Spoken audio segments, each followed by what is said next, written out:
Hey guys, so I had somebody ask me to share some tips for getting an accurate manual blood pressure reading. For those of you who don't know, if you work as a CNA, you may be required to do vitals depending on your facility's procedures or the nurse that you're working with, because sometimes I've worked with nurses who just prefer to do their own. And you may be required to do a manual blood pressure because not every facility uses like the vital trees or whatever they're called at your facility, where it's like all you have to do is hook up the blood pressure cuff to the person's body and push the start button and the machine takes the blood pressure for you. The clinic that I work at is trying to get to those little kiosks just to make the whole vitals process a little bit quicker. However, I don't really know how accurate those things are all the time.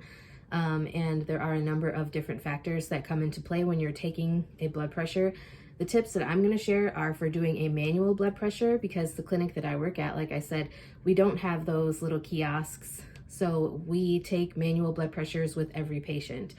So the first thing that I'm going to say as far as getting an accurate blood pressure reading is making sure that you have the cuff placed in the right spot, Make sure that it is put on correctly. So there is an artery marker line.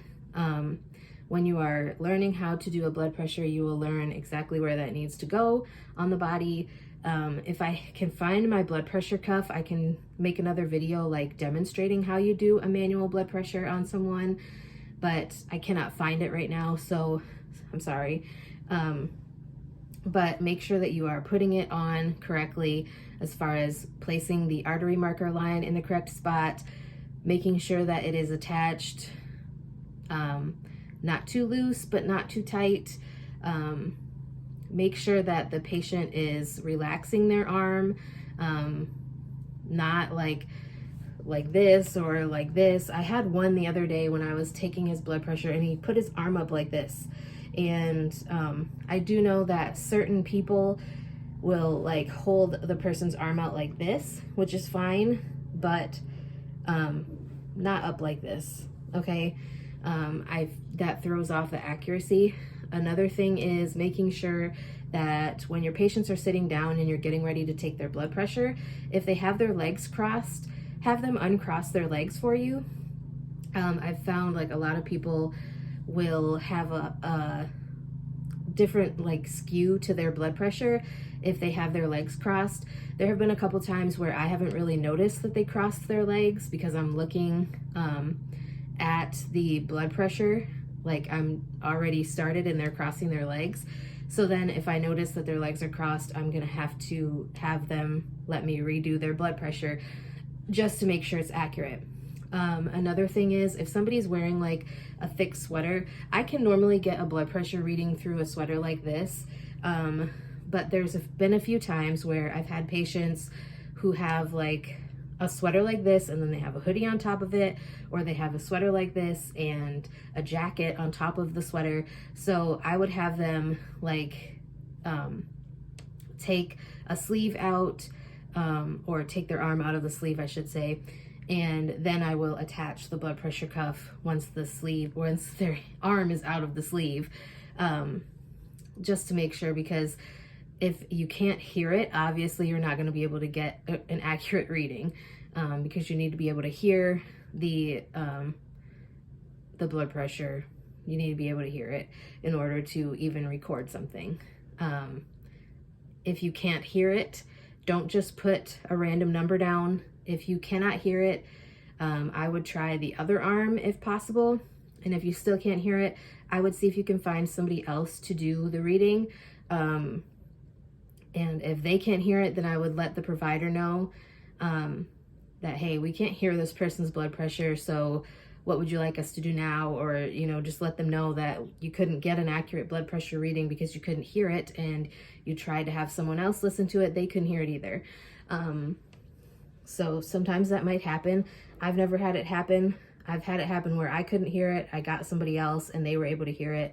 So like I said, it's good to be able to work as a team sometimes. Another thing is make sure that with your stethoscope that you are listening correctly. So when you are listening with a stethoscope, you will see how these are like tilted. You need to put it on so that these little earpieces are pointed forwards. So I don't know how well you can see that. So that is how you would put them in your ears. Another thing would be with the bell. So I have one where you can turn it to be active with either the large bell or the smaller bell. I do keep it on the large bell, obviously, because most of my patients are adult. This is more for pediatric, but make sure that you have it actually placed on either one, because mine will actually sit like between the two of them. So you want to make sure that you have this in the correct location, if that makes sense, because otherwise you're not going to be able to hear it, or you'll hear it and it'll be really muffled or something like that. So another thing would be, what was I going to say? I just blanked on what I was going to say. So another thing, oh, that's what I was going to say. If somebody is talking while you're trying to take their blood pressure, you can ask them to just be quiet for a second, especially if you are new to taking blood pressures. I've gotten to the point where I can talk to somebody and still hear their blood pressure, and I find that that's a little bit more efficient with like the whole rooming process. It cuts down a little bit on the time that it takes me to get a patient from the waiting room to ready for the provider. So you may not be comfortable doing that at first, which if that's the case, just let the patient know, you know, hey, I just want to make sure that I'm hearing this correctly. So if you could just be quiet for just a moment, and then I will answer whatever questions you have when I'm done taking your blood pressure. Hopefully you will get patients that are understanding. Some patients just kind of have an attitude from the get-go, and you just kind of have to take what people say with a grain of salt, because people are usually sick or not feeling well when they see you.